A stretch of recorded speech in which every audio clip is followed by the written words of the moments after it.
Welcome to another episode of the Metal Roundup, your chance to get up to date with what's been happening recently in the metal scene. And we have a very special guest with us today in the form of one Haley Roughton from the band Gore. Welcome, Haley.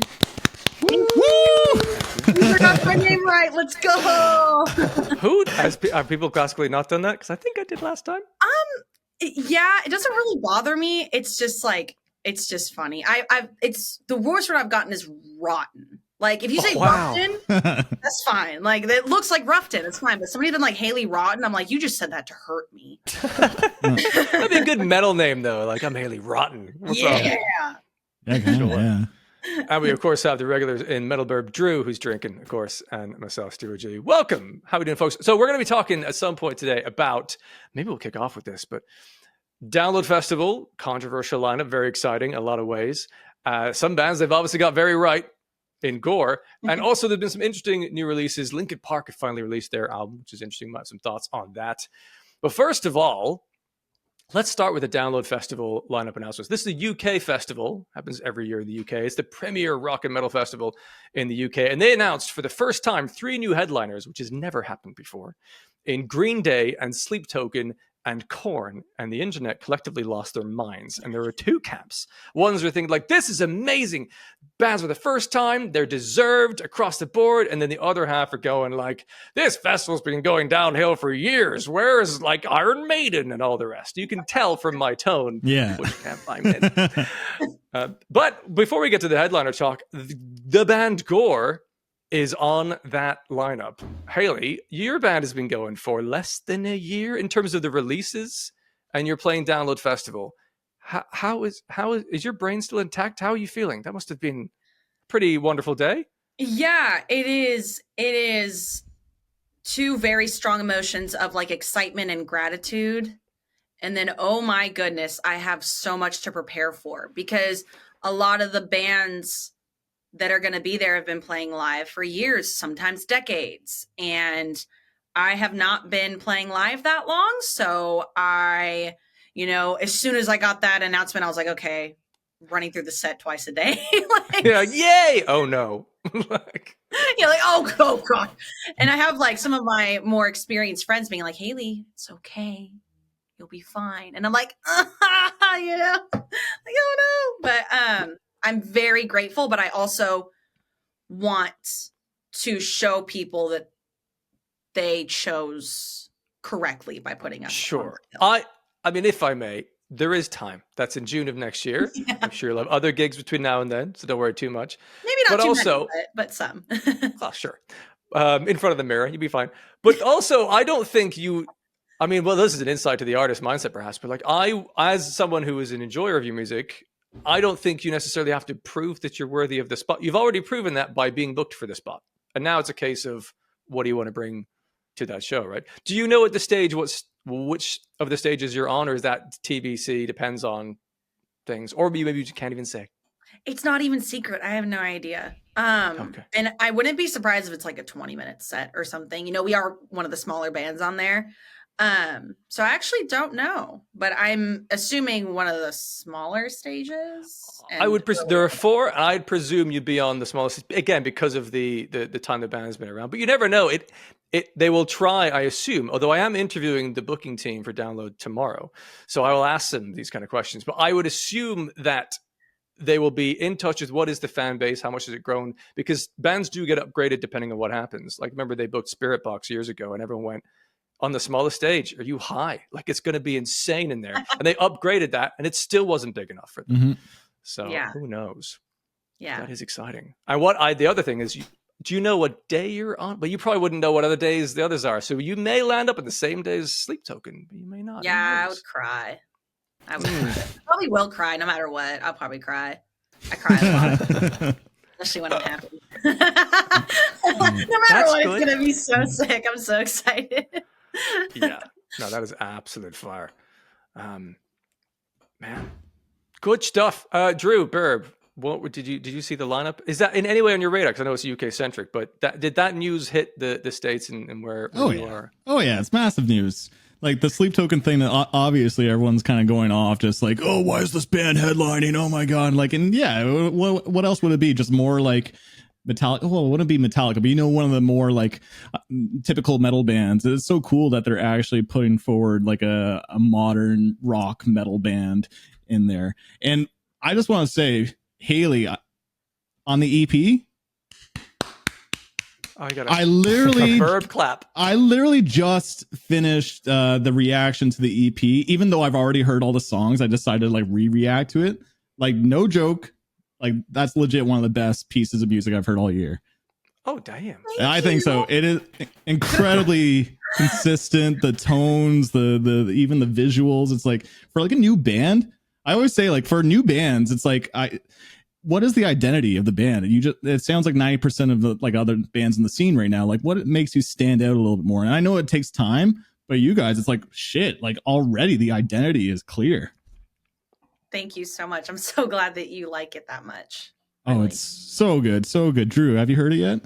I'm yet to check it out. I've heard a couple singles, but I think I want to just check out the full EP in its entirety. So, but I didn't get around to checking it out before we actually jumped on, which I now regret that I didn't do it. But I guess, we have something to, a little bit more context going into it now. This will be a little bit more of a fun, time to check it out after the fact. We've spoken beforehand, but so I'm looking forward to checking it out, especially because I might end up with downloads this year, and the one band that is getting me, I say this year, when is it? It's next year. Next year, June. I was kind of scanning through the lineup, and I've seen Sleep Token. Obviously, I'm gonna want to see them again at some point. There's a couple of other bands that were like, I think, are Northlane playing again? They are playing again, right? Yes, they are. The one thing that stood out to me, Meshuggah. I seen that, and I was like, I would fly there just for that. Like, at this point, like, I don't think they're coming back to Ireland at any point soon. But best live band I've seen. I haven't got like I've a not massive seen them collection live. of bands that I have seen, but Meshuggah, my goodness, I stood in the crowd like this. I got I actually met with their lighting guy beforehand, and he kind of got me like the backstage access, and I got to like meet some of the guys. I got to see them sound check, and it was like me in an empty room with Meshuggah doing their whole like, I don't know if you guys have seen the lighting for their like most recent album, the like kind of silhouettes that they have on the stage where it's dun dun dun dun dun dun dun dun dun dun. Standing in an empty room, me and like one other guy in the venue, and just Meshuggah sound checking. I was just like, no, it's the best. And I was like, it was one of those moments where I wanted to take my phone out and record, but I was like, I also don't want to be that guy and just take in the moment. But I was like, no one's gonna believe me. Well, it was amazing. It was so good. So yeah, I'm like really excited to see them again, and I seen they're on the download lineup, and I actually think Meshuggah would have been such a fun. I know it's probably a bit ambitious to say headliner, but I did see a lot of people saying, why are they not getting the like Meshuggahs of the world? Here's the thing. They're too niche and underground, I guess. Here's the thing. Everyone wants their favorite band to headline. Yeah. That doesn't mean that they can. What's a really important factor in a band getting to or not headlining is, can they sell out an arena tour across the UK? If they can't headline. It's the same reason why Architects have not headlined yet, to be honest, is that kind of factor. Whereas Sleep Token, they sold out Wembley Arena when they first played that in like 10 minutes. Yeah. Most of their arena tour, which is a bigger, like the O2 Arena is huge. That's almost all, like most of that sold out, or it's like low tickets and the rest. Like that is part of the equation. It is a festival. Yeah. It has to make financial sense. Yeah, it's a business. Yeah. You know what surprised me the most actually is the other gent Godfather being actually higher up on the bill. When I saw Sixth and the logo actually showing up, I'm like, where's that band been? Oh my god! Like, we're okay. Like Sleep Token, like of course I love Sleep Token, blah blah blah. But if like Sixth blows my friggin' mind. Like, okay, cool. I'm glad that Haley understands. Like, you two got Steve and Drew. You got to listen to some Sixth. I've seen them live a couple times. But they are like so niche. They're very challenging to listen to. They're so one into song that's an easy listen. Easy. Do they even? Yeah. Compared to all the other ones. And then all of a sudden you're like, whoa. I'm just looking at are the Prodigy playing as well? Am I getting the wrong? I was typing in 2024 there. Like I don't even know what year it is anymore. There's Bullet for My Valentine. There's Weezer. There's some softer bands which I'm stoked about. McFly is playing. Why is it so hard to find? I've typed in Download Festival 2025 and it's given me all of the wrong years. It's so weird to see Weezer and Sixth in the same kind of poster section. Cradle of Filth, Lorna Shore, Jimmy Eat World. Like it's all as well. Korn. Yeah. They're Yeah. headlining, yeah. Which I is a can't big wait for shout. Weezer and Six to look at each other and be like, six set, you know? Like, and just like shake hands. You know? Well, like, true story. I think Weezer have been a big inspiration to Deftones. Deftones, one of their favorite albums of Chino's is a Weezer album. Like, it's possible. You know what? Today, I reacted to a video which I'm sure is going to get like 5 views, but it doesn't matter because I loved it. The latest album from Less Than Jake, ska punk. I just feel ska bands. Less Than Jake is sick. Yeah. Yes. But as I was doing this, I could just feel the subscribers tumbling away. It's like, trumpets? What are you doing? It's possible to enjoy all of that. There's some good ska deathcore out there. Very niche. Now, is there? Yeah, there's one project I heard. I'm like, what the hell? It's like gutturals. I'm not doubting that trumpet. there is ska deathcore, but is it good ska deathcore? I forgot the band name, so yeah, there's that. Subjective, Steve. All right, Drew. Well, there was Ice Nine Kills did a ska, crossover thing. Although they used to be ska, I've heard. They used to be ska, yeah. All right. Yes, them and Real Big Fish tore it up earlier this year. It's fun. Who else is Poppy is playing, which I'm excited about. She had a new album. Has anyone here had the chance to hear that album? Yeah. What'd you think, Haley? I think it's Poppy's best work so far. My favorite song off of it, I think, is the title song, Negative Spaces. If I'm remembering the song right, it's like grungy. It's like very Garbage. Yes. And I was like, there's some 90s rock. Oh, yeah, like the band Garbage, yeah. I was like, this is so sick. Because I feel like I hear like a lot of very modern metalcore lately, and that was just like a little bit like different. I was like, ooh, like this reminds me of like 90s alt and like the grunge era, and I love that. I also think They're All Around Us is an incredible song. I just love how fast chugs are coming back, I think that that's her best work yet, and I'm really excited to see her live. Her screams are insane. Insane.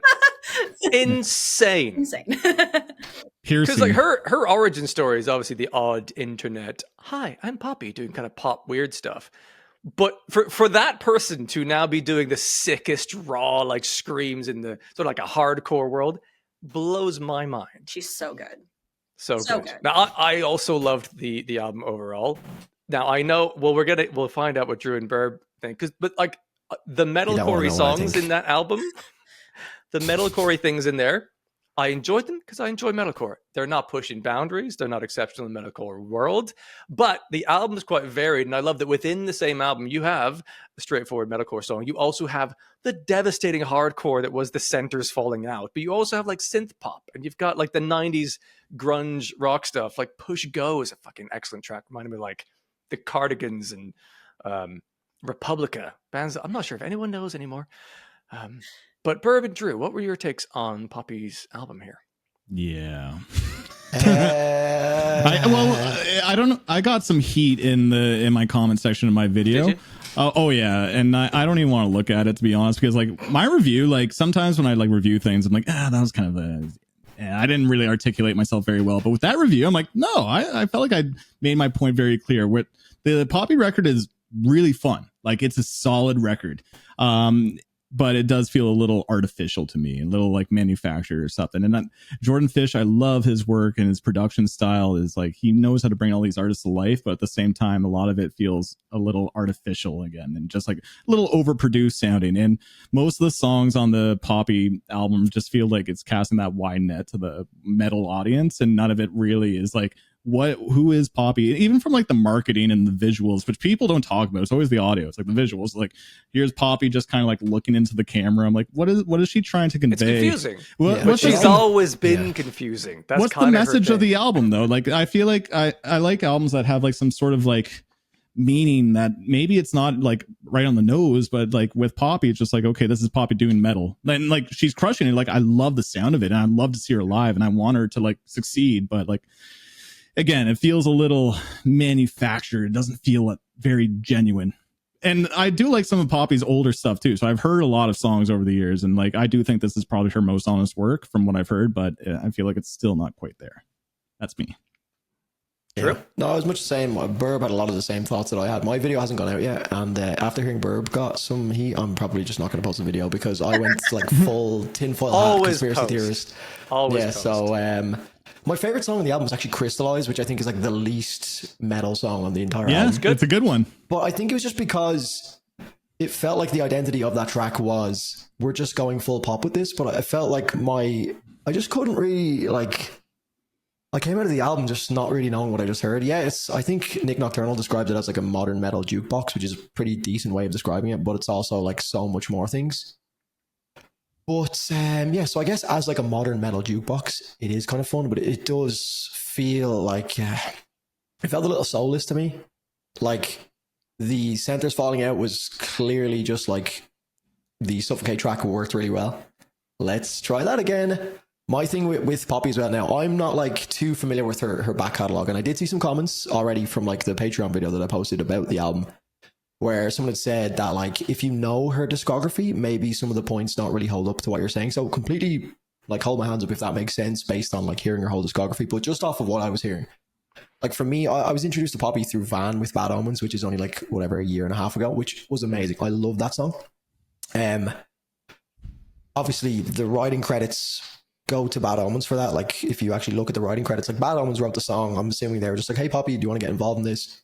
Then Knocked Loose was the second time I'd heard Poppy, which is another amazing song. Suffocate, which again, the writing credits go to Knocked Loose, so she's not writing the song. I'm sure she had some form of input, but the actual credits of it are completely with the two bands. So to me, I still didn't really know who Poppy was. So I heard those two songs, but they're amazing. I was like, I'm interested. And then hearing her new album was like a first time for me to like actually kind of get a grasp of who she was as an artist, like as an individual. And I could just hear so much of like Jordan Fish throughout the album. Like I was kind of like, so the two experiences that I've had with Poppy are like a Bad Omens track that she's featured on, and then also a Knocked Loose track. And then this album just felt like so, and it's just great. Like, I mean, the production was great. Jordan Fish is fantastic, but it felt very like, let's try and recreate this really popular Bring Me the Horizon sound. It like Burp said, it felt a little bit artificial to me, but some decent songs. Like, I don't think it's a bad album in terms of the music, but it was just something very soulless about it for me. But Crystallize, good pop song. I enjoyed that.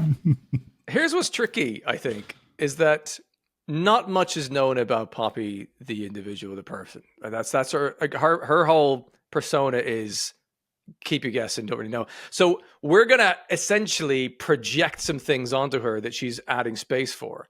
So these can be very understandable, logical assumptions. Like, well, maybe this is kind of, these songs are written in a targeted way, like, well, the Knocked Loose thing worked to me. And maybe that is true. But we don't know, and maybe also these are all things that she loves in music, and maybe it is a very honest, different facets of her personality that we don't know because she's not presenting them in like a conversational way.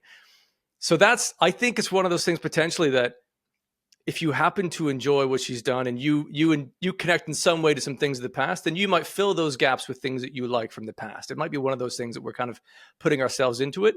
And if you're kind of not really sure or confused, then you're only going to add more of that and hear more of the touches of things like Jordan Fish, for example. Like anytime you have like the overdone kind of, in my view, which is my only real criticism of it, was like the auto-tuned aspect of vocal production, not dissimilar to what Lost by Bring Me the Horizon had when Jordan Fish was back then. There was a lot of that, which I think does detract from the human connection aspect, which might make things seem a little bit more contrived and polished in some places. But it's tricky. And I guess from Haley, perhaps from your perspective, as someone that's so considered about how you're putting forward Gore and the idea and the visualizations and your identity within it, like, do you see other artists doing things that are a little bit more like kind of opaque and not really that vulnerable and going, well, that's a choice you can understand others doing versus what you're doing, and like, is it a live and let live? Or do you think like, I don't know why no one would do anything as confusing or lack of, I don't know, vulnerability as Poppy would do in your world? Does that make sense as a question? I think, yeah, I'll answer and you can tell me if it's like, that's not answering my damn question. I think being able to be, and I've said this before in like other interviews, but I think being able to be kind of mysterious and take a back seat and let people create a narrative about you, I think that's a privilege. I don't think a lot of smaller musicians get to do that. I think that you do have to make yourself pretty known and relatively vulnerable in this day and age and the internet when everybody has a platform in order to stand out. my personal opinion, my experience, I'm sure other people have their own. Poppy did start off in a completely different realm. And my understanding is that she was a bit more understood during that time than she is now. I didn't really know who Poppy was until she signed to Sumerian. One thing in particular that I like about I love about Poppy is that she's very high fashion, very chic, very forward thinking in True. how she presents herself and her visuals. And I think being a bit mysterious, I think it does add to that. And I think it can have its consequences, right? Like coming off maybe not as genuine. But I do think it kind of adds to her whole like unapproachable high fashion, like it's like watching The Devil Wears Prada, the movie, but it's a singer. With scream vocals. I like that. I'm in love with her style and everything. But I think if I were to do that, I don't think anybody would listen to my music because nobody knows who I am. So you make an interesting point there because her platform had been built. I mean, it was a different world. It was very pop, unusual internet meme culture sort of thing. So the audience was there. So she was able to maybe position a launching pad from there into the music in the way that she did. And you're right that like when you're new and starting out, you might need to find ways to put yourself out there more in other ways to connect with people before the music connects. This is a very polite way of being like, I had to do, for example, your podcast, Steve, in order to get the band out. I'm just kidding. Yeah, charity work. I'm just kidding. Jesus. No. She just took it that extra mile, Steve. No, just like, no, but really back. Okay. I got you. I loved talking to you. Now it sounds hollow. Backtracking. Yeah. I loved it. Yeah. Anyway. I think that's such a good point, though, about Poppy and her fashion. I never really thought about that into consideration. It's more just like the visuals. I'm like, what's the message? But you're absolutely right. That her fashion and who she is kind of like that statement. But from sonically, the songs feel separate from that still. And I think that's a lot of Jordan Fish's kind of work. So I still feel the same way about the album. And I just think there's potential. Like, I love her screams that are piercing, and I love what she's doing to the metal scene. And if she again doubles down and just refines on all these things, I think there's just like it's going to get better. But right now it's just a little bit all over the map, and it's just like, I agree with Drew, it feels a little soulless. But I do like the fashion statement thing, because you're so right. It's like Poppy is like the most chic like artist, even like in terms of like even guys too. Like there's not really like, everyone's just like in like guest clothing. Really. Yeah, everybody loves their fucking turtlenecks. I know, right? Yeah, but it means, it's a great way to stand out if you notice this and consider it. Like Invent Animate, when they go on stage, they're all wearing all white. It's the complete opposite to what most bands are doing, where it's all black t-shirts and the rest. And it's just like you kind of immediately go, oh, this is a show. What is this? This is different. Yep. And they started doing that with Heavener. I feel like before Heavener, I was kind of confused by the band sound. I'm like, that sounds like just like Northlane, but more technical, like old school Northlane. But then with Heavener, I'm like, they found their sound, they found their identity too. It's just like, it's all those things that I look for in a band. Yeah. It's all coming together. I love talking about plucky upstart, new bands and things like Linkin Park, very new, like up and coming band. No one's really heard of them yet. I'm tipping them for some success at some point in the near future. If they really knuckled down. They released their album finally, From Zero, which I enjoyed. What did you guys think of it? Why'd you say it like that, Steve? I don't know, like all cagey. Yeah. I freaking love Emily Armstrong's vocals. I am so stoked to hear her live. Saw her on, I think it was Jimmy Kimmel, or was it a different show? I don't know. It was some big show, and I was like, "Wow, she's incredible." There were some songs I didn't really like connect to on the album, and the Emptiness Machine. I was getting lost in the beginning, and then I'm like, "Oh, we're in," which I think they did that on purpose. But I'm overall really pleased. And I hate to be that guy, but it's really cool seeing a woman have that kind of platform with that kind of band now. And somebody who also is like, nobody can sit there and be like, oh, she just got it because she's a girl. She's obviously extremely talented. Now you can, whether or not she's supposed to be in Linkin Park or they should have gotten a vocalist, that's a separate conversation. That's their right? That's their choice. It's like whatever, really. Yeah. But I'm really happy with the album. I'm really excited for them. And yeah, fangirling for sure. I enjoyed it more than I expected to. When they revealed her as the singer, I was less than stoked. But she was understandably, and I said this in my initial reaction, like going to be just shitting it with nerves. Like that is such a big deal. And I think you could tell that. But as that live performance went on, she got a little bit better and better. And then having seen them live, she's done a couple of gigs now at the Paris gig. I was so impressed. There's a couple of songs where like her style doesn't, I don't think suits a couple of delivery moments that Chester did in the past. But there are other songs I actually thought she did better than I remember Chester doing it. It's like, it's finding that fit within a new band, and fair fucks to her. She's gone from like relative obscurity in the Dead Silent world to now playing suddenly like 2.5 hour sets in front of 40,000 people. It's like, but doing a good job of that and not having her brain explode. Yeah. That is so impressive. Yeah. You're the biggest rock band in the world now. Like that's a lot of nerves. I don't know if I could sing through those nerves. I probably couldn't. Like, you'd be forgiven for just passing out halfway through the first song. Like, oh no. Right. No, I enjoyed the album. What did you make of it there, Drew?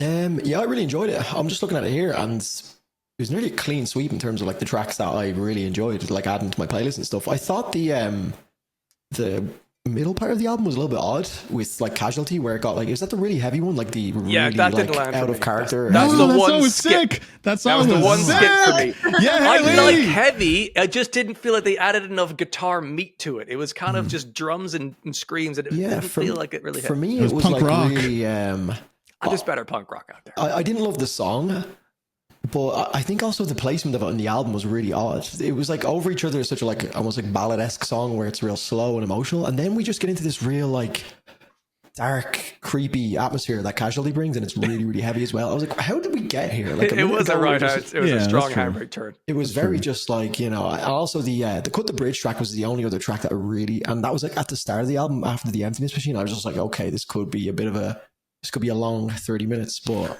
honestly, the ending and everything with Two-Face, which is just such a good song, such a great single choice. But the day before the album, I thought that was like, maybe just don't drop a single, but it got me so hyped for the release the day after. And then like Stained, and then the IGYEIH track, and then Good Things too. Like the last 4 songs sold it for me on the last bit. So yeah, but Emptiness Machine is still my top song on the album. Really? Yeah, I love that It's song so much. incredibly catchy. It's so good. I don't connect with it. Yeah. I just can't get it out of my head. I literally woke up the other day and I was just singing it. I was like, how? Like, what has triggered this? I'm just dreaming about it or something, you know? But yeah, great song. Burp. Such a good album. Like, I've been giving it nothing but praise. Like, first of all, like, it's the impossible comeback is like what I've been titling it, because like, how could you come back after that and like this 7-year break too? And like, just like what Haley's saying, and like actually having a female vocalist, I think is probably the smartest thing you could do. I didn't even consider it. I'm like, oh, it's going to be like another guy. Like, it just makes sense. Right. But no, having a girl, I'm like, wait, no, that's how you do it, because it's not that they're replacing Chester.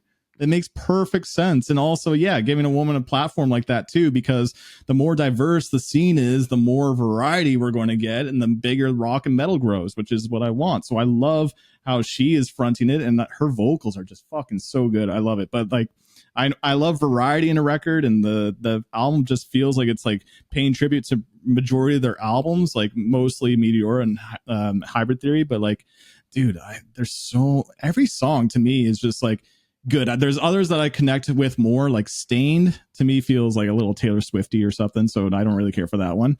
But like Casualties, like I think that's a sick track. And I'm like, oh my god, Linkin Park. I remember when we did our podcast way back, and I'm just like, what if Linkin Park does come back and they get even heavier? It's literally what happened. Yeah. It's literally what happened. So I'm so stoked. I think Casualty, I literally just filmed album reactions to all their albums, and like, yeah, I'm confident in saying that I think Casualty is like the heaviest track that they've written. Can we You're just probably like right. Can we just like appreciate the fact that like they could have come back and sounded like a very modern metalcore band, and they didn't? they like Yeah. Good double point. down Yeah. on Linkin Park, and you're like, hell yeah. Because it could have been like, well, this is really popular right now. We You're should right. do this. And it's like, nah, Mm. absolutely You're not. right. Yeah. Yeah. Such a good record. Yeah, and it could have just been terrible music. Like that was also another possibility. It could have just been a terrible album, and how awkward that be, you know? But it was actually really, really good, you know?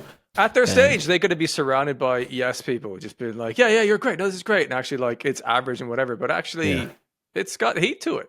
And the marketing, man, the marketing was another cool thing. So like the countdown and the timer was a little bit annoying how they just like went to 0 and then all of a sudden we got nothing. I'm waiting for every fucking go play Haley, please don't do this. I'm waiting for every band to now do a countdown. What are we going to announce? It's like, we've got new t-shirts. It's like, okay, come on. Yeah, well, Bad Omens is so bad for that, man. Like I don't know if it's probably Sumerian doing Edge it, right? Lords. Sumerian is just milking it like crazy. Sorry.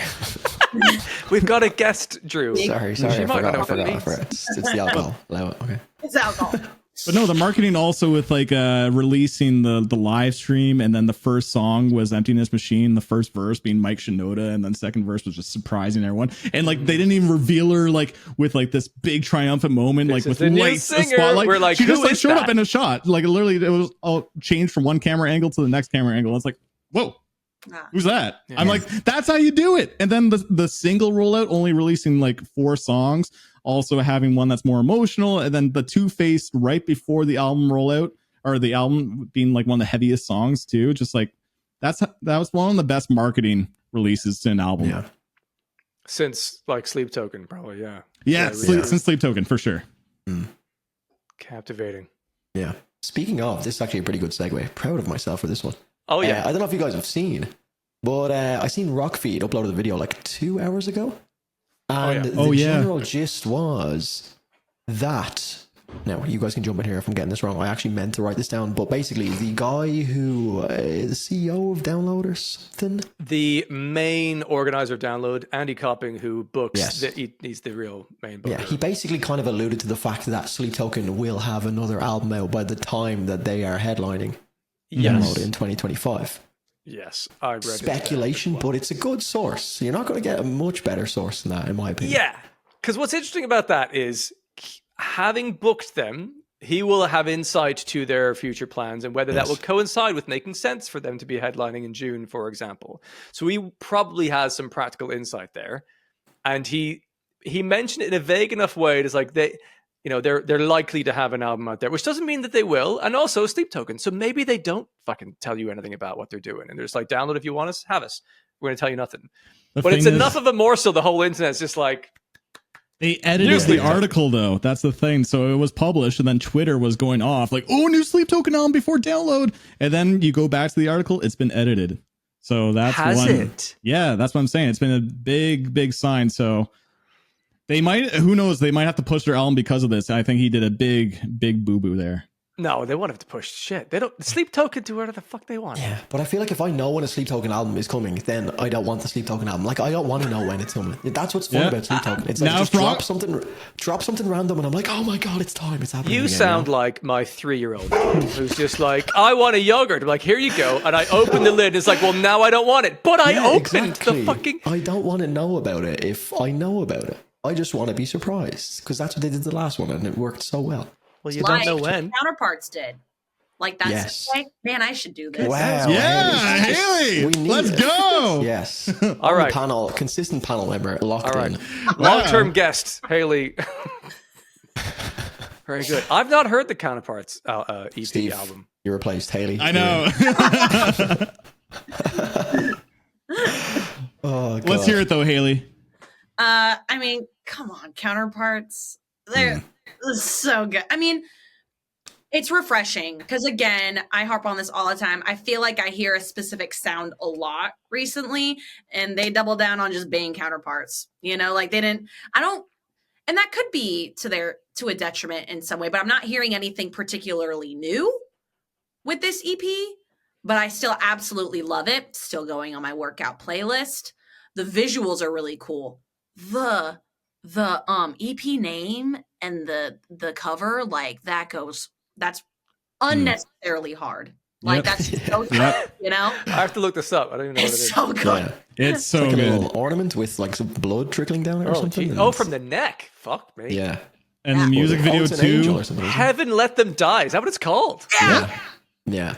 It's and the video as well is It's fucking hard. Like that's the Yeah. best way to put it. It's the same guy who did the Everything Is Quiet Now and what's the Oh, Knuckles? it is. It's It is the same guy, yeah. director. I was watching it. I was like, this looks exactly like that video. Okay. And so I checked Hella the Christmas presents Yeah. for this That's year. good. yeah. That's good to know because I'm like, this video's a little too knock loose. Like, but okay, if it's the same director, that makes It's a lot of the exact sense. same guy. He edited it and directed it, or whatever. But yeah, I don't know. But is that what Counterpart? Because everyone's telling me that that's like more End, which is I guess Brendan Murphy's other project. It's a little bit heavier because I listened to one other Counterpart record before.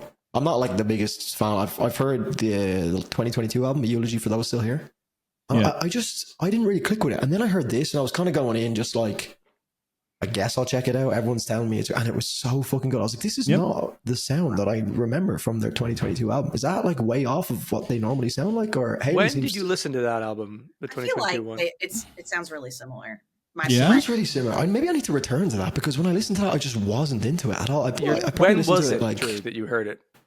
last year, a year and a half ago, like It's like close I enough. think, especially with what we do with our channels, like my taste has evolved so fucking fast into the heavier, more aggressive stuff. Like I used to despise Knocked Loose, could not get past the vocal, just that same like. "Rah!" I could like for even the quiet bits, "Rah!" I couldn't fucking handle it. Now One more time. I love it. I really, really like it. And I'm unironically listening to Knocked Loose. Now, I first listened to Counterparts, and the only time I ever listened to them was like fucking 5 years ago. And I like hated it. But my taste has evolved. So I'm so curious to hear this when I eventually do, because maybe I'll like it. But I'm not necessarily expecting it because I've not dug it in the past. So I'm curious. It's sick. Yeah. I look, my community loves Counterparts. They go crazy for Counterparts, and I feel like on an island a little bit. I'm like, I like what they're doing. They're also local to me too. I'm like, I want to love them, but they're like a melodic hardcore, and they're also influenced by like Misery Signals too, which is like one of my favorite bands. So I'm like, how come I don't love this band? Like, I respect the hell out of them, and I do like their style, but it's not something that I go to my way to listen to. But with this this new EP though, is like, I feel like. Personally, I do feel like it's a little bit of End and Counterparts where it's just so much more pissed off. And I think that's what I like. And then Will Putney's mix is just fucking so punchy too. So I love the EP. And Haley, would you ever work with Will Putney? If he knows who the fuck I am one day. He doesn't need to know. He just needs that paycheck. He doesn't matter who you are. Yeah, that too. I'm poor and he doesn't give a fuck who I am. Not yet. No, I would absolutely love to. I mean, we talk about him a lot in our camp of people that we want to work with for sure. But man, do I have such a good team already. Like with Cody Stewart mixing our stuff. Not only do we get a lot of compliments, but I've heard other people go to him and be like, "This is your best work yet." In like his comments. So it just goes to show like how much he cared about our project. It's so good. Right out the gate, your sound was so complete. And that's, I think it was one of my first questions to you when we were chatting on the podcast, being like, how do you come out of the gate with something that's so polished and complete? And obviously there was a bit of like vision behind how you want things to be presented as well. But like that, whatever team you have together, the production side of things, have just honed everything so well. It seems, and we're learning this over time, that whoever's producing a record is a big influence over the overall sound. So it would make sense that you might target certain people, but how much are you thinking, I'd love to work with this particular producer for this kind of sound in future? Or is that like a future thing once you're trying to figure out new versions of your sound? Like, is that, because that relationship has to be pretty important, I think, to get the right results, no? It does. I think Gore's still trying to figure out what Gore is sometimes. Like, we obviously have our vision and our identity, like visually pretty set in stone. But honestly, I didn't expect any of this to happen the way that it did. I knew that we would do probably better than your average new band. But it's funny because I think a lot of people are expecting us to sound a certain way going forward. And I don't even know what I want yet. Well, there's been 5 songs, right? It's been fun. Like, and they've got quite a bit of range to them. So there's so much play you can do in between the gaps of all of them. And like when you came out with Prey, I was like, oh my God, amazing. We got this fucking heavy, like Deftones-y, grungy thing I'm in. Next song is Doomsday. I'm like, okay, we've got this a bit like this ballad, like meaningful storytelling. Oh, okay, fine. It's like Babylon. It's like, okay, we're like back to the heaters. And there's Angel Like You. It's like, all right, we got R&B. What is this? And then that last song you released, I lost my fucking mind to all the runs you did at the end of that song. I was like, no one in metal's doing this. No one. It's like, that's the kind of vocal performances that you expect from like the West End and Broadway, like those big, powerful, belting out and doing some mad runs and things. You just had that in your back pocket. And you're like, wait, there you go. We fucked around and we found out. Yeah. You know? Yeah. You're selling this EP to me, Steve. You're selling this EP. Oh, It's good. It's good. Yeah. Yeah. And I mean, So- I joke about that, but that's truly what happened. And like, I'm glad that it comes off as, you know, this beautiful thing to people, but it truly was. I didn't even know quite what I wanted yet. I just knew that I grew up listening to Deftones. I grew up listening to R&B, still do. You know, I never thought that I'd be in the realm of metalcore just because I didn't necessarily connect to some of the music the same way until, you know, Sleep Token came out, and perfect blend of R&B, kind of soulful and like pop influences in metal. And I was like, okay, maybe I can live in this world, you know? So that's why when people listen to Angels Like You, they're like, this sounds a lot like Sleep Token. It's like, they're a huge influence on me, like deciding, oh, maybe I can find my little nook in this world for sure. Oh, definitely. And of course, this could be a jumping off point. If that's been an inspiration, like, actually, let me find this, you're going to start with a bit of that as a strong influence. And then over time, you'll be like, oh, more of these things. That's me. That's my unique thing I can offer. Yeah. I just want to say one of the things, like I mentioned in my album review too, was that, or EP review, was like, there's like a certain like feminine quality in like the visuals and also like the presentation, but like, and it's done in a way that's like a little bit like masculine, where like, I feel like it can, you know, appeal to both of those demographics rather than being way too like feminine or the other side. Like we have music that can be way too masculine or something. And that's a way that I'm like kind of perceiving your music. And that's why it's so like appealing. It's still hard hitting, but it has like this feminine emotional flair behind it. Yeah, thank you. I'm glad you noticed. That's one thing we didn't want to do, is be like so outwardly feminine that it came off like campy. We wanted it to just be like delicate, you know, definitely not sleek, but definitely not so girly that there's not intimidation, but a little bit. There's no disturbing factor at all, right? Like I wanted to encompass all the sides of femininity, which are like beautiful and delicate, but also a little bit dark and disturbing. So I'm glad that presents itself in that way. So that's what I wanted. Yeah. One of the more unique things about the project. Thank you. I don't even like, I mean, this might make Haley upset, but I don't even necessarily notice the strength of like the feminine or not choices. I'm so I think pink that she's gone. Like, I just, you know, one of your hoodies is pink, and I'm like, that just looks fucking badass. I just want it. I'm not thinking like, oh, pink is a classically feminine choice, and this and it. Like, I'm just like, that looks fucking cool. I'd wear that. Yeah. Like, I don't care about the you know, the hinting of going. I was just like, it all looks fucking cool. It all sounds cool. I'm looking for a hoodie hookup right now is what I'm hearing. No, give me a picture. It's like it's I'd wear expensive that. It's expensive shipping to the UK. Like, Yeah. Well, I feel like I picked it apart a little bit better when the second time going through the videos and just seeing like the flowers blossoming and stuff. I'm like, oh, okay. Like that's when I started like kind of cluing into the sound of the band a little bit more. yeah. I kind of wanted it to look like how an 808 sounds. Oh, I was like, how do I make that's how do Trying I to picture what an 808 sound yeah, that's like. what my fucking that. mind. What even color is an 808?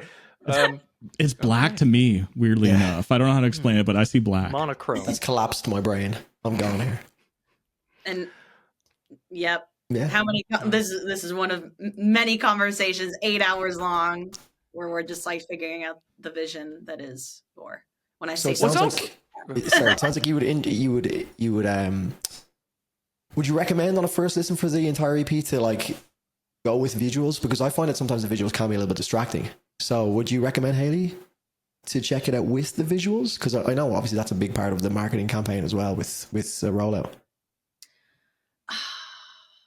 I'd be shocked if she's like, no. Yeah, Don't worry about the visuals that we spent all I'm just time saying on. yes. Yeah. Okay. Well, Yeah. So I didn't make the visuals. Obviously, I had a thought in my mind for the visuals. I guess if I wanted you to hear it exactly the way that I feel about the EP, Yeah. I would tell you probably to just listen to it first without any. Sure. But I think that the visuals do a good job of accompanying most of the meaning behind the songs for sure. You know, there were some choices looking back that I probably would have done differently had I had another chance. Like we definitely overused fuchsia for sure. A lot, too much fuchsia. That's such a specific color of pink as well. Like that's not It's even hot. just pink. Okay. But again, my first rodeo, y'all. You know, like literally my first rodeo. Even if it weren't your first rodeo, all I hear from anyone who's a creative person is that like Eminem says he can't listen to his music. Like all I hear is that 1,000 things I'll do differently now. Like that is always going to happen.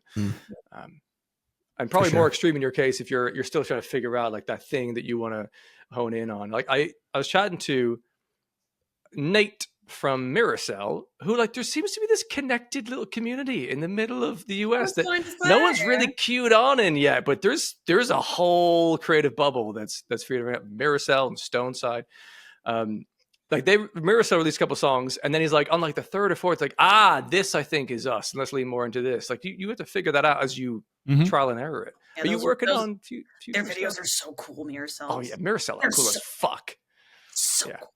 Sound is so good. We've literally never talked, Miracell? but I think they're sick. Probably have Metalburb, Drew, do you know Miracell at all? Miracell. Yep. Name rings a bell. They're cool. I like them. They start off a little loathy, and then they kind of like are getting a little bit more unique with their sound. Yeah. Their visuals sell it for me. I think Nate does such a good job of it's very like static dressy in a way to me, but it's like still its own thing. And I think people underestimate the importance of a good like identity, like Burb said, and like a good visual. Yeah, they're very interesting.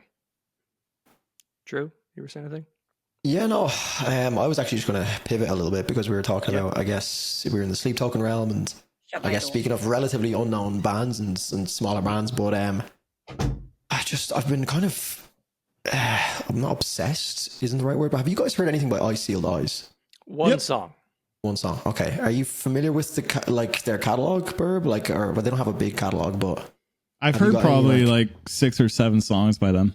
Yeah. Right, okay. Haley, have you heard of Ice Sealed Eyes? No. Right. Okay. They're a new group. Yeah, no, because I listened to Winter by them, and I was fucking blown away by it. I was like, this is everything I loved about Take Me Back to Eden. Wow. It's so fucking good. Winter. That's high praise. It genuinely, like, go fucking check this song out. Now, I listened to the album today. It's called Alter. They brought out their second album. It came out like a couple of weeks back. And I think it's got a bit of, like, they're a new band. They're a really new band, which I guess, from what you guys are saying, is obviously kind of higher praise again to Gore and their EP as well, with something that sounds so fresh and so well produced, because I think this has moments in it where it's fucking fantastic. But Winter, standout track for me, and then Inner Wings, the track before that, like the album has 18 songs in it. I've heard Inner Wings or whatever. Inner Wings, it's a debut album. Yeah, Inner Wings came before Winter on the album, and the way they flow together, like I'd heard Inner Wings before that. And I was like, yeah, this is a good song. I added it to my playlist, but when I listened to it in the context of the album and then it flows into Winter, that little section is probably my favorite part of any album this year. Like I listened to it this morning. Now the album as a whole, I wasn't massively sold on. There's some good songs in there, but that part of the album, the second last and the third last song, track 16 and 17, do yourselves a favor. It's 16 and 17? Track number 16 and track number 17 on the album. Yeah, it's 55 minutes long. It's not like a crazy long album. There's a lot of like interlude moments, and it's kind of like 3 EPs combined into one to make like a full album, which is a cool concept because they released it as like 3 EPs and then I think combined them all. But Oh yeah, that's what they yeah, did. Inner Wings and Winter. Again, I've been hearing about this band for a while, just as like an underground band. They have like 19,000 monthly listeners, but I just had to give them a shout out because I fucking love that Winter track and Inner Wings. Again, I know it's easy to say like, oh, Sleep Token, this band sounded, but these guys genuinely have a real Sleep Token flair in that Winter track. So progressive. It's 6 minutes long, really takes its time, builds up layers, really, really nice singing vocals. And then they have like the low tune moments that come in, but it's just when they come in, it hits so hard. So highly recommend. Ooh, I gotta Winter by check it Seal out. Eyes. Check it out, man, for sure. I've heard There's No Safety in the Dark. That song is cool. Yeah, I added like 5 songs of the 18, which doesn't sound great, but again, there's a few like building the atmosphere tracks. Track album, that's insane. Yeah, but it's a lot of content. Well, honestly, for Sleep Token fans, genuinely, just go check it out. But yeah, that's just wanted to get that off my chest before I forgot about it. Yeah. You feel better? Yeah, I feel amazing now. Thanks. Yeah. Anyone else got any other fun albums they've checked out recently, or any cool music to share? Well, I think there's some hot singles that have dropped, and if we're talking about like women in metal, and a good segue, Spiritbox announcing a new album and a song too. Haley, are you a Spiritbox fan? Hell yeah. Hell yeah. That's all I got. That's all I got. Steve, Say more. So, Blessed Be is like my favorite Spiritbox song. Oh, it's good. Very Yeah, I remember like first or second time I heard that song, I was like crying. I was like, this is insane. And I love that Perfect Soul is kind of going more back toward that direction a little bit, because I feel like I heard that single and I was like, Spiritbox is my new favorite band, and then I never heard something quite like it afterwards. At least not something. Constance kind of got close for me, Right. and that was, we were listening to that in the van on the way to one of our shows. We were like, and like had never heard them. It's like, this is cool. Well, like, why are you guys crying? Listen to how it slows down at the end. Yeah, it's heavy. But and Soft Spine, like Riff City. Yeah. Riff City. Just so many. Same thing where he's like, I'm not a riff gal. Like I don't know. I played guitar like when I was a kid, but like the taking the pick and like sliding it on the strings, I'm like, yeah. I'm using that as my description for a pick scrape from now on. Just taking the thing and doing this. Yeah. Mike Stringer is the Tom Morello of metalcore. Yeah. Love it. Yeah. Yeah, I'd agree. No, that the new single I thought was gorgeous, and I think it's a good comparison with Blessed Be. There's something about the chorus in Blessed Be. This is a very visual way of describing it, but it's like a ribbon in the wind. It's sort of like lofts, and it's like gentle over like a bit of heat. It's really, really well done. That's their best, I think, when they do that, but also with a bit of power and heat, obviously from the scream vocals. But the fact that they also do just pure heat, like your Cellar Door, your Angel Eyes, or your Soft Spine, like it's fun. It's just fucking fun. And they could very easily, especially post Grammy nomination, they could be like, right, we're going to own the world. We're going to become the next like Linkin Park and go a little bit safer. And they're just like, nah. Watch us release Soft Spine. Good luck, you fuckers. Like, yeah. It's good. It's funny that you're mentioning that it's like going back to the like early stuff, because that's how I perceived it too. And I did say it's like similar to Blessed Be, but like when I'm thinking about it, Eternal Blue, I don't know if I necessarily love it that much in comparison to the singles like EP, and then also even the new Fear of Fear EP is so good too that I'm like, Eternal Blue like is a little like, except for like Constance and Holy Roller, like I absolutely love those songs, but the rest of the album I don't really go back to. But then the Fear of Fear is just like and then the singles, oh man, I love it. So with this new album, I've talked to Mike, so I know a couple things, so I don't really want to put it out there in case it's spoilers, but like I'm really looking forward to this record. All very nice, very nicely done. It was cool, man. He hit me up out of nowhere. I'm just like, hey friend, you want to come to a show? I'm just like, yeah. That's wild. That's so cool. And it was Haley's like, why not me? It was fucking Korn and Gojira. I'm like, yes, I know. It was one of the few times where I was actually kind of nervous. I'm like, what the fuck? Like, no way. I didn't even know he watched my stuff too. Like I know that like I was like very early on. I was doing reactions to like Blessed Be went before they were popular and stuff. Oh yeah, like I was an early adopter. But like, No, I was just so shocked, and I even made a joke in my newest Spiritbox video saying that the album art looks like Dignity, and if I put a little Simpsons reference where like they're like trying to do Pictionary, and then he draws Dignity, and it's like a circle with a line. It's just like it's just a stupid Simpsons joke. But then Mike actually replied back to me. He like was in my Instagram, just like, "Oh, dude, the Simpsons reference, you made me laugh." I'm like, fucking hell, no way. That's wild, dude. I thought you just camped outside the venue and is like, "Can I please meet Mike?" Can I please make my swell, please? Yeah, no, I'm friends with Spiritbox like in a way because I was making videos for them like back since like Bleach Bath and stuff like really early on, and I've been pushing the band hard like since the beginning. So I think they really appreciate it. And Canadian. Yeah, they're Canadian too, and like yeah. Can we get some thoughts on the album name, please? Oh, it's dreadful. It's the worst album I've ever heard. Sorry. Tsunami Sea. Tsunami Sea. Surely they could have come up with something better than this. Unless there's some really like deep, intricate, artistic meaning behind it. But like, it just looks. It's hard to say. I mean, Tsunami Sea. Tsunamis don't form in seas. I'm sure that's part of the point, but like, yeah. Maybe they'll elaborate with the lyrics. Actually, sorry. Can we talk to a NASA engineer here? Might be able to know here. Right, yeah. Yeah, that's so cool. That's another. Jeez, we could go deep into that one as well. My God. Yeah, I literally just got off work. So. Yeah.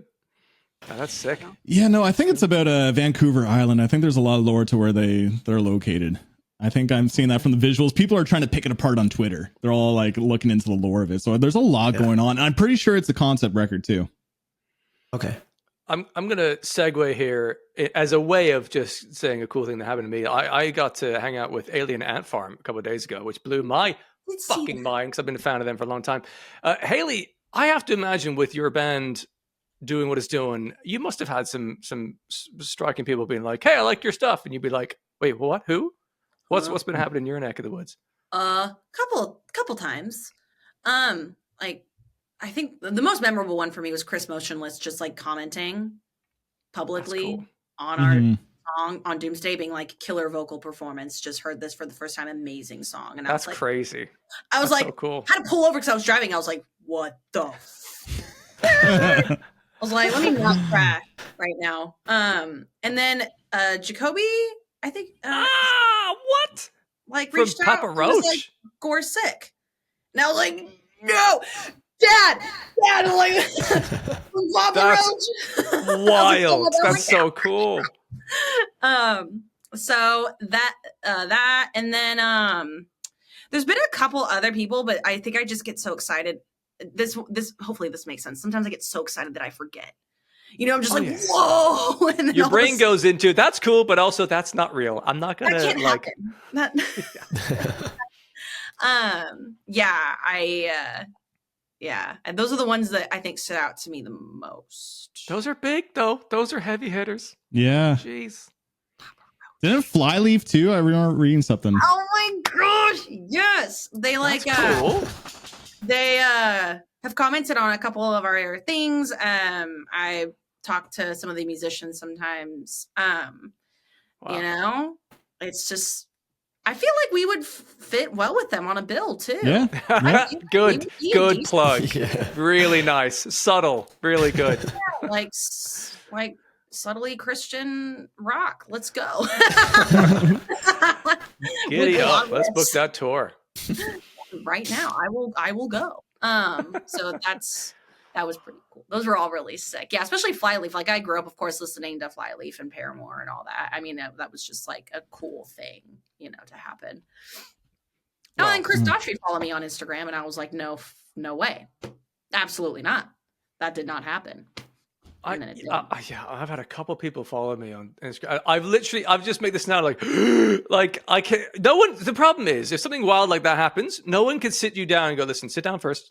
A thing's about to happen. Prepare yourself. Breathe." Like it just comes out of nowhere, and you're like, "I can't deal with that." Yeah. Chris Daughtry. I'm so sorry. I have to Google this. Oh, Chris Daughtry, American Idol, and then now Rockstar. Try to do it. He also this does. Might be a North American thing, Drew. Do you know? Yeah, that could be North American. You're right. I don't want to downplay your He looks handsome. moment here, but You probably have heard "It's Not Over." okay. Actually, no. Steve probably heard his chokehold cover. He does that went viral on TikTok or whatever. Oh, yeah, that is ringing a bell, actually, from like a year ago. Yeah. I know Will Ramos did a cover of Chokehold. That's the only cover of Chokehold that I No shade of Will unfamiliar. Ramos, but I like Chris Daughtry's better. Guys, have you heard of Token Grass? Please. Have you heard Token Grass? Yeah. I've heard of it through Yeah, it's you. funny. Sleep Token. Yeah. Fucking amazing. It's bluegrass sleep token. It is the best thing in the world. I'm so in. I like unironically really like it. So good. I'm in. I'm gonna listen to it after this. Oh, you're like, no, sleep token uncoverable, frankly. And you're like bluegrass version. I don't know. It's so good, and the videos, the visuals are hilarious. It's like it's so much better than it ought to be. Can't recommend that highly enough. All right. Also, a band that I keep chirping on ever since Drew was talking about I See Sealed Eyes. There's a band called Grinn from the UK. Yeah! Grinn. Oh, God. So I was like, Haley, you're going to love this band. so good. So So good. I forgot who recommended. I think it was somebody in our Discord, like somebody on the Gore Discord that was like, "Hey, listen to this band." And me and my manager were like, "This actually rocks." Yeah, it's amazing. But like in not a dissimilar world from the world of Gore, like there's a darkness and heaviness, but there's also like musical theory and the vocals. That like there's a pop R&B vocal delivery sometimes. You're just like, this is amazing.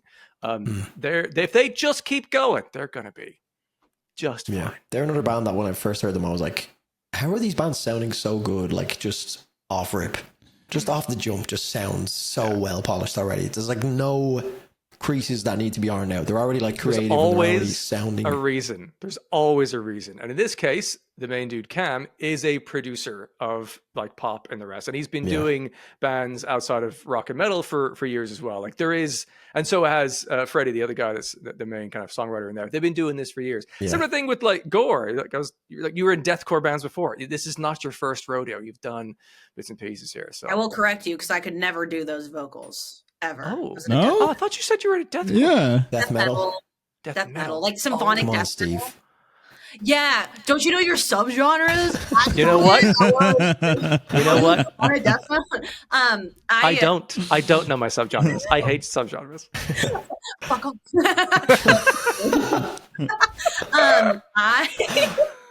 I don't think I could do.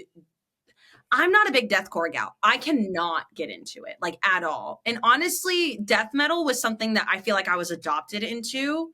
Like I was dating somebody at the time that really needed a vocalist in their band, and I was like, So you quickly learned to scream? You can't just like what? look, Really? Once I learn how to do, like if I decide that I'm going to learn how to do something, I'm going to learn how to do it. I get the impression once you decide to put your mind to something, it's fucking happening. I'm still a Wow. car next or something, you know. I mean, like I gave up my dream to become a mechanic, you know. Oh yeah. Wow. Well, So much lore. Yeah. I mean, I know we're sharing some compliments here on this thing, but your scream vocals are fucking fantastic. They're the tone of them. It's so like full at the same time. Like it's yeah. You're doing great. Keep doing what you're doing. Honestly, Yeah, keep it up. You're doing a good job. You're doing just thank you. I don't like my screams very much, so it's like really funny when people tell me like your screams are great, and I'm like, when I hear them, obviously it's different in the studio versus, you know, like even singing. Like if I were to sing right here, it's not like I'm singing through a potato because I'm, you know, using my computer. But I just like sometimes I'm just like so surprised. I'm like, I don't know. Is it a little bit, because I don't have a scream vocal, is it a little bit like with the first time you hear yourself on recording, even just you're speaking, you're like, everyone hates the sound of their voice when they first hear it. Is it one of those things, do you think? Yeah, even singing. I'll be like, that sucks, right? Like that sucks. And my manager's like, no. I'm like, oh. Okay. Yeah. Wow, it's wild. No, yeah, it's good. People are enjoying it. You're doing just fine. Are you? I mean, this was not meant to be an interview, but are you working on new stuff currently? I presume you're not really stopping, right? Yeah, no. So we have a lot more songs that are already written.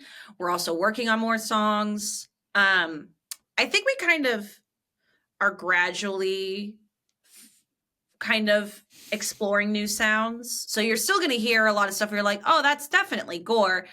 And then you're going to hear stuff like, whoa, like Good. this sounds Yeah, that's like exciting. Yeah. you know? So I always like tell people just like don't get too married to any particular like song. I know a lot of people were really disappointed when we didn't have another like shoegaze ass beater after Prey. And I was like, sorry, like I'm still figuring out what I want to do. So, But also, that's great for longevity because if you had people like, all right, there's the box, you're in there. And Yeah. they might, if you go, we have a new song out, they'd be like, well, I don't need another one of those. It's like, but that's not what the third song is. They would never have discovered it if they didn't know there were potential different avenues to go down. and every single song, somebody says that's my favorite song. So it goes to show that like we're catching a pretty wide net because here a bunch of people be like, Pray's the best song. But I've also people be like, Doomsday is the best song, which that surprises me. I'm like, that's not even my favorite song on the EP. And then, There's you my know, next question. people and then people say like, you know, Babylon and Heaven is Above Me. I think the fewest people have said Angels Like You. I think most people have said the other four. Mm. You know what? I mean, this is my own opinion, but it might I want be to hear y'all's favorite songs. On in my interpretation of that. Like, I would say Angels Like You is the less uniquely identifiable thing as yourself, or because that was the one where like went to the heavy. I'm like, that heavy is like Sleep Token, I think, like Alkaline heavy, or like there's it's Granite heavy. And then the other part of it was really well done, like sort of pop, you know, effect laden electronics, which I liked, but the whole thing doesn't have its own standalone identity, in my opinion, as the other ones have done. And maybe that's why people go like, this one is my favorite, this one is my favorite. It has to be somewhat in an extreme of its own, definition, I think, perhaps. My favorite is I think still Prey, but I don't know if that's because that was my first introduction and therefore usually build on that initial nugget. But Prey is fucking awesome. I think the fact that there's even a conversation of like which song, and it's hard to decide which song is the best after 5 songs, is a testament to good work, I guess, from a new band. Exactly. Like having to like be, we've heard this is the best song, we've heard this is the best song. Like that sounds to me like there's a lot of diversity, you know?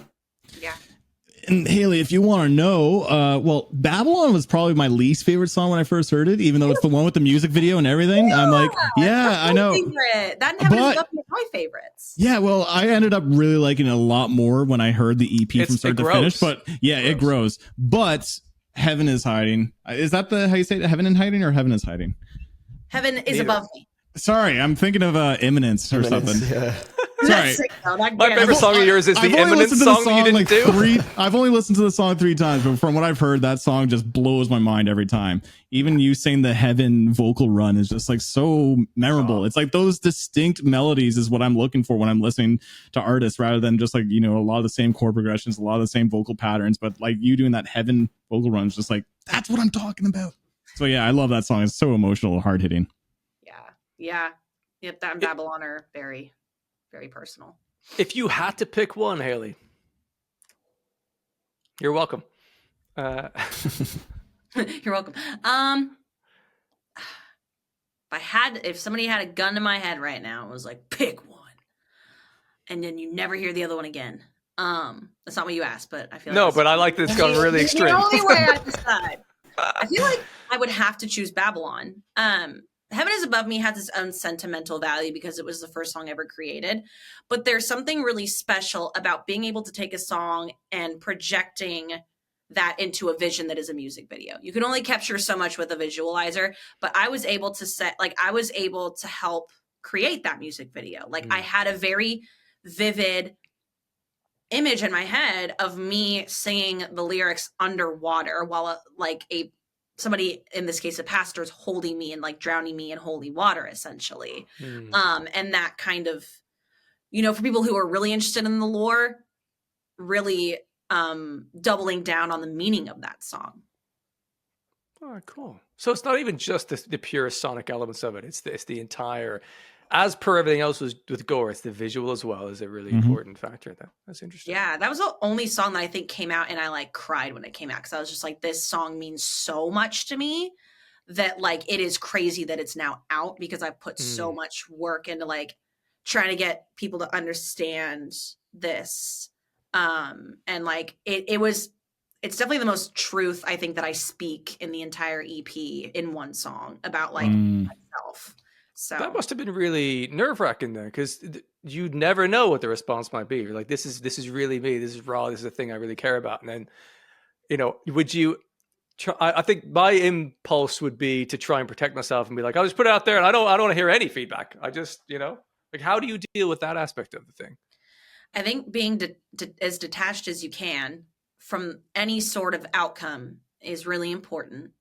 Like initially I'm like, this song, like after being done with it, I was like, this song is so good. This has to be the one that's like the biggest. And you don't get to decide that. Like there's no way that you can decide that. And I think being detached as much as I could, even though like Gore's an inherently very emotional project, so being detached from anything, and it's like very weird to feel. I'm a very emotional person as well. But it was hard. But I made a lot of peace with it, and just knowing that it was very cathartic for me. That piece was cathartic for me. That's key. Yeah. I mean, you should do art for you. Art should be a little bit selfish. Like you should. And beyond art, do the things that you're putting yourself and your identity into for you. Like, I mean, it's not the same, but it's similar in that in our world of making YouTube content the way we do, the most effort you put into something, that's the one that no one's going to view. Like that's always the case. Yep. Like I've had so many. I just interviewed Alien Ant Farm. Like this video is going to bang. It is not banging, but it doesn't matter because I had an incredible experience of doing that and having that conversation, and the conversation was meaningful for me. It doesn't really matter what anything else happens. That's the value. It is doing the things and having the experiences, and everything else is for the world to decide. And who cares? Just keep doing the thing you're enjoying. Double down on that. Yeah. I feel like the flip side of that though, Steve, as well. Those videos, I think the one that you like, especially with a name as big as Alien Ant Farm, that will gain a lot of views over time. Yeah, because I feel like your core audience isn't like necessarily like if you look at your like prior content over the last 6 months or so, it's probably not very in that vein of Alien Ant Farm fans. So like, wait till the audience sees the Less Than Jake reaction. Yeah. That'll start popping off then. Yeah, no, they're gonna be like, it's gonna get 2 views. I'm like, I don't care. I loved it. Yeah. Annie, it's okay. It's okay, Annie. Sorry, Burp. You go. No, go ahead, man. What were you going to say? I just think we have to bring up the new Architect single. Have you guys? That's what I was about to say. Okay, well, we're on the fucking same page then. We have to bring it up. We'd be foolish not to bring it up at some point. Haley, are you a fan of Architects, first of all? It's really, really hard to top Holy Hell. Okay, thank God. So based. I was hoping that you were going to say something like that. I was like, I think they're going to have a hard time doing any better than this one. So I quite liked the one that followed. I thought it was a pretty decent album. But yeah. But I feel like nothing ever really like. I get you. How long have you been listening to them, Haley? What is the first? All Our Gods. All Our Gods have abandoned us. Yeah. I mean, Sam is one of the best vocalists like out there. I mean, there's just no way of getting around that, in my opinion. And I think that takes a band that can take a band very, very far. But yeah, I just like, I heard Whiplash, right? That's what it's called. And I'm like, it's cool. Maybe it needs to grow on me, But yeah. I surprised myself by really, really enjoying. I really enjoyed that and Curse. Now, I what's interesting here is the battle I always have in my head. They're both those songs are very metalcore by numbers. Mm-hmm. However, I think they're so well executed metalcore by numbers that I just adore it. I like that sound and the way they've done it. I think it's so well done. I've enjoyed that for what that is. But I'm kind of at a point where I'm not as connected to the meaning behind the songs in the band and the lyrics and things. That connection hasn't been as interesting to me for a bit here. But I'm sort of enjoying the sonic, collection that they're putting out last couple of songs, and I think that's fine. But I'm weirdly like disconnecting myself from the intent and the people, because I that side of things I'm struggling to sort of marry up. There's been actually I'll get to a point that you guys talk about what you thought of the song first. Well, Architects is like top 5 favorite bands for me, but lately, I don't know if they're still in my top 5. So, like, I've been listening to them since Hollow Crown, which it could be nostalgia, but that album is still like my favorite Architects record. It is just like, it's like Dillinger Escape Plan. So that Architects is so gone. Oh my God. I know it's so gone, but it's like, it's so insanely raw and intense and technical, and it's crazy record. And then they have like Daybreaker that's like a little bit thricey sounding too. So I love that one. And then they started to get a little bit more genty metalcore. And initially when All Our Gods abandoned us, good thing I wasn't doing album reviews back then, because I would have said when it first came out, I would have been like, yeah, it sounds like their last record. It's pretty good. You know, it's more the same. And then afterwards, Tom passed away months later, and then the album took new shape. I'm just like, oh, wait. This is the meaning behind the record. So yeah, it sounds kind of similar. Then Holy Hell was just kind of doing a lot of that. Anyway, that's a long-winded answer for that. I thought the new song was just, it was good. It's fun. It's a lot of fun, but it is metalcore by numbers. And I think Jordan Fish is doing that a lot too. The ending breakdown, I remember when I did the review, I'm like, the ending breakdown was the most surprising thing. It was fun. It was shocking. It was like, I want more of that. And then watching other people's reactions to the song, everyone is mind blown. Well, not necessarily mind blown, but everyone loved that ending breakdown. Just like, we need more surprises like that from a band. Like, that was a little bit like, kind of surprising in some aspects. Like, I feel like a lot of that is gone. And another thing, like, the band can do whatever they want. This is just me as a long time fan. I do miss a lot of the emotional component behind their music. And I think the new song has a lot of anger. They're pissed off, right? But the old music, they were really wearing their heart on their sleeve. And it was kind of like emo metalcore a little bit. Very much. Yeah, and that's what I always loved. It's like a band that was just so emotional, but so fucking genuine and intense, where the new music's just so polished, and again, can be a little bit artificial sounding because of it. And that, I think I love Jordan Fish, but at the same time, I feel like I'm starting to hear a lot of similar things happening. So I still have a good time with it because it's a kick-ass song. The music video was fucking insane. But yeah, I don't love new Architects as much as the old stuff. But I want the band to blow up and succeed. So that's actually a good point about Jordan Fish, because similarly, like, we have similar opinions of the Poppy album, and then the latest Architects, which again, it's this like dichotomy of, it's so good. It's like Steve said, it's the upper echelon of metalcore music. Like, why it's doing nothing wrong, and I can sit there and listen to it and be like, this is perfect metalcore, almost like too perfect to a certain extent. It's like so well polished. But again, I think it's just, they're almost a victim of how good they were when they were like doing, like Haley mentioned, the Holy Hells, All Our Gods, and I guess it kind of Hollow just depends Crown. on. Yeah, Hollow Crown I haven't heard Hollow Crown myself, so that's I never go to that one, but I need to check it out at some point. But or Lost Forever, Lost Together? I always mix the order of that album up, but that album is amazing as well. And yeah, I don't know, when I just look back on those albums, I just love riffs, and like lots of riffs that are just so bouncy and fun. And it feels like their more recent music is more like groove orientated, which is great, but it also feels like it's more like arena metal.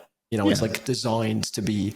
And to be fair, they're playing arenas with Metallica and shit. You know, do you blame them for trying to make music that will play really well for thousands upon thousands of people? I don't blame them.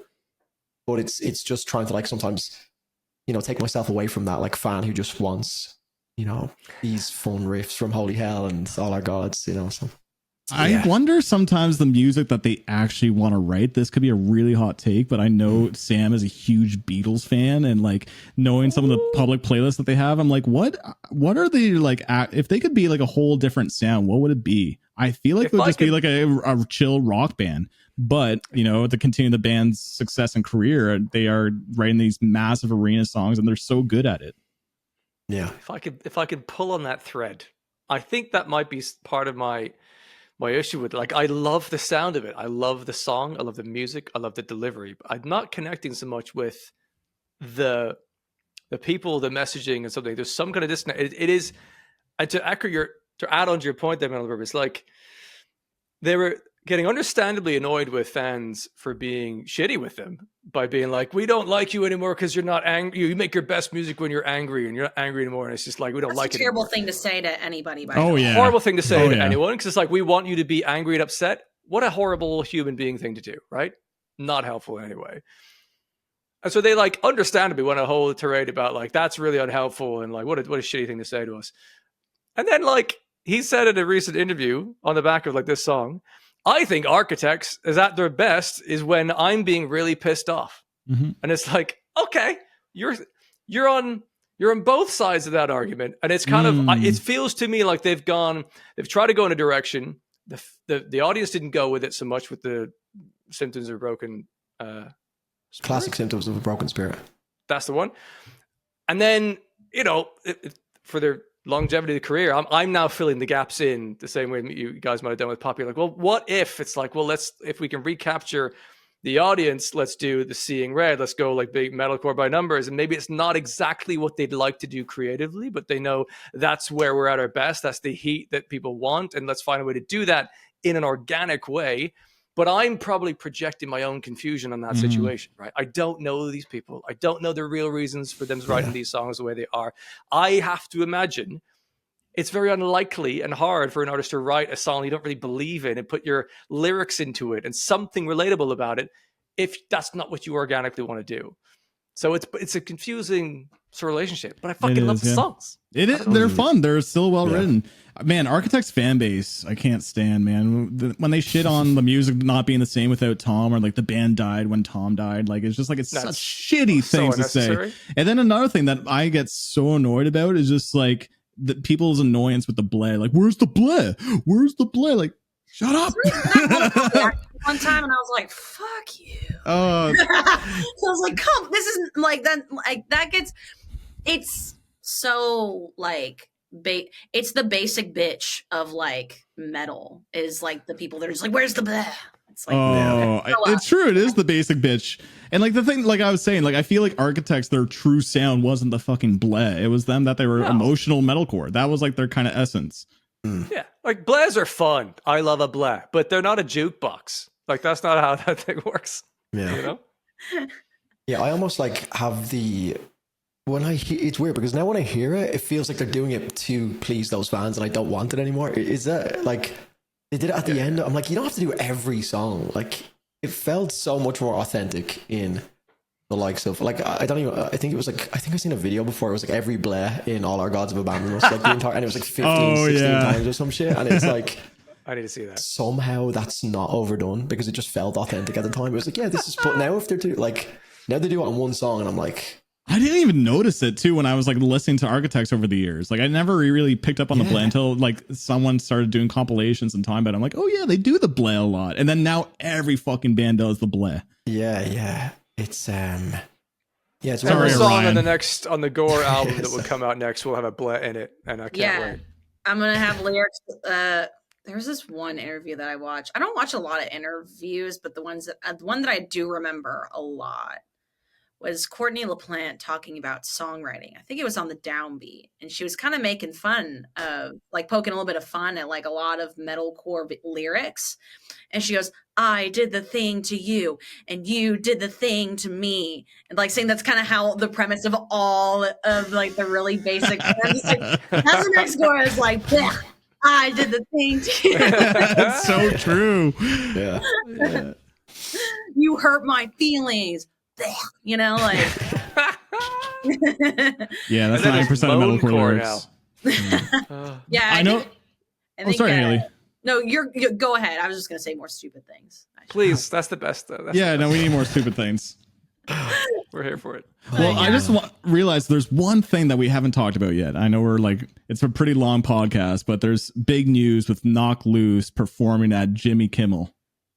Which is huge. Is this all Knock Loose fans? Do you like Knock Loose, Haley? Oh yeah. Okay. Rocks. That was immediate. I had to grow. Did everyone immediately like them, or did you have to grow into it, like enjoying Olives, which I still don't like? I heard a Tear in the Fabric of Life, and I thought it was sick because it kind of sounded a little bit like Gojira in that, I think, or like a hardcore Gojira or something. And I was like coming off the back of this big like Gojira tear where I just checked out their entire discography, and I was like, oh shit, so different. Yeah, actually, when I look back at it, I never really had any like weird feelings about the vocals, despite them being so polarizing, I guess. Yeah, weird. I couldn't. But now that those like insanely like raw amount of vocals will be on Jimmy Kimmel Live, it's like live like that's network television in the States. That's fucking Yeah. wild. And Poppy is going to apparently perform too. Yeah. So how's that going to That's be? the Is it going to rumor. be like in the like production studio that they do the interviews in? Is that? I think it's gonna... outside. I think they've done it before. Jimmy Kimmel's always been pretty good for having some like rock artists there, so I think it is an outside show. Chevelle played on them many years ago. Yeah, That's fucking Thrice cool. played many years ago too. Like it's cool what he's done, but yeah, no, Knock Loose, like fucking playing intense breakdowns to a normie audience, like that's some They're not gangster ready. shit. They're not Yeah. ready. That's I sick. mean, them putting like a Latin beat in their fucking like breakdown and suffocate. Like Best I was breakdown of the people year? are gonna dig this. Like people that don't normally listen to Knock Loose are gonna like dig this. I They're think not gonna get that far into the song before they turn off the TV. That's the problem. They won't know. Oh, TikTok will do that for them. Don't worry. I already seen a ton of like TikToks of guys Yeah. doing like this. Oh really? Oh yeah, Going. a 'Cause it's reggaeton dance. Yeah, have you guys seen the like construction workers one that just blue collar men and they're like dum, da-dum, da-dum. I'm like, I love TikTok for this reason. I hate most of TikTok, but this one. It's true. That's It's cool. true. I've not seen them. Yeah, that was one of the best breakdowns of 2024. There can Oh, be yeah. no argument about that. Yeah. That was mind blowing. Like, Yeah. how has no one done that beat before in a breakdown? It's Yeah. fucking insane. Yeah. It was Counterparts' more recent EP that we already discussed that made me kind of think of what it is about Knock Loose's album that made it stand out above like the rest of the hardcore albums and like I guess metalcore / hardcore adjacent albums. And it was like the fact that they kind of obviously they have a lot of melodic moments in it as well, very Gojira-esque in a lot of Knock Loose's stuff with like the melodic leads and stuff. I think what was really standing to me was that with Counterparts EP, and this is why I like the Knock Loose one as well. It's they never really sit on any one particular like groove for too long. It's like they'll do a groove again, like Suffocate. It's constantly evolving. So with me, with like hardcore can get like so monotonous and just like chug, like same groove and like screams on top of it. But Knock Loose bringing this like eerie ambience and this like horror theme, and it feels like a cinematic piece with really heavy breakdowns and constantly evolving grooves and stuff and melodies in there as well. So yeah, sick. Steve, what's up, brother? What's interesting about that is that I would say the same thing now about 156 Silence, and yet I think that needs more spins, sir. Because I on first listen, I'm like, okay, that was heavy, that was interesting. I don't really know what to feel about that. And then I had an interview with him. I was like, all right, I need to listen to this album, so I have some good questions. And And by listening to it more, I like it, Steve. Come on, you're showing your hands. no. The more you listen to that, the more it makes sense, the more you enjoy it. That's been going up my album of the year chart. Like it is, I think it's top 5 now. I shit you not. And I went from like that cover though. That cover's insanely good. oh, best cover. Yeah, it's fucking It's No, scary. cover's amazing. Yeah, It always scares me. yeah. yeah. That stuff I cover's like. amazing because so many covers like try and do too much, and you're looking at it and you're like, what the fuck am I like? I think a good cover is something that you instantly feel an emotion. This like even if you look at it from like very far away, it's like Oh, the emotion catches is you. so like anxiety inducing, and it's like this is so creepy and eerie. Like what am I looking at? You know, it's like almost you just feel what that guy's feeling. Yeah, It just projects back. good album Visceral. art also gets people talking because it's the only art that we've ever talked about. Yeah, The and also creepy everyone's guy- thumbnails were just like, the creepy, yeah. yeah, it's Like creepy it- as fuck. Yeah, and that album, like all I needed was for one listen. Like I remember like liking some of the songs. I know you were hyping up some of the songs, Steve, and then I'm like, yeah, they're good. And then Better some Written people, Villain is one of my favorite songs of the yeah, year. and Yeah, it is that's a good the song. best I on the love it album. anymore. Best song on the album. Yeah, I don't know about that anymore. After listening to the record, the one with Craig Owens, I forgot the name of it, but that one's good. But like after listening to the record, I'm like, what Blood the Loss. I fuck? think it might have been. Blood Loss was cool. It has like a little bit of a health vibe to it at times. Target But like, Acquired is fucking amazing. yeah, the song. I was just mind blown to the variety and the pace of the album. The pacing is really fucking good in it. Yeah, it's one of the best albums of the year. I was very shocked when I heard it. It's true. So good. But yeah, I mean, you liked it first rip. My brother also first listen. He's like, "This is fucking amazing." Took me. Oh yeah, Took me like 5 goes. Yeah. damn. Yeah. My brother's got really cool taste. I have to Good warm job, up to Paul. things. Good You know job, Paul. Swerve Yeah. City. My dad's Yeah. name. Okay. Fun fact. Does your dad love your music? He likes it a lot more than the symphonic death metal, I'll tell you that much. Him and my mom were like, "Ugh, I'm not playing that." he obviously it's weird because like he's the whole reason that I'm here, really, like aside from like literally birth, but like That's what I thought you were saying. Scientist. She's a scientist. She gets it. he like introduced me to metal. We went to new metal concerts together. He brought me to Rage Against the Machine. He brought me to Tush Tanky and Foo Fighters Against Me. Like he brought me Oh damn. so many bands. And then I think I just took it a little bit farther than he would. And now he's like, I don't know if I would listen. What about this, Dad? Okay. Yeah. I was like, okay, you're like double down on like, fuck you, I won't do what you tell me. But I'm like, I peek my head outside. He's like, no, absolutely not. You know, I'm like, okay. But he came to my show in Dallas. And nice. that was really nerve-wracking. That was way more nerve-wracking than any other show because it's like, well, this is my dad, you know, like he normally doesn't like what I do. Low-key wanted to be proud of me. So I'm just like, you know.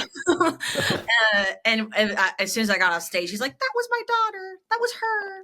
I'm so proud of you. I was like, you're That's gonna cry. nice. Yeah, so he very much likes it. He wears his Gore merch. He's got his hoodie. He's a proud dad. Well, now I'm jealous. He's got a hoodie. Where, yeah, Steve, you know what? Like we'll you're send you a gonna hoodie, Steve. look. I'll make it happen for you. Okay, yeah, I'll speak You're to gonna Haley. look down in the crowd at Download Festival, and you can see me and Drew also be like, so proud of Haley. She's doing great. I'm going to try to be there too and start crying it. too. I'm going to do it. I'm yes. going to try to work on some connections. I think that's a perfect opportunity for us to all meet up again.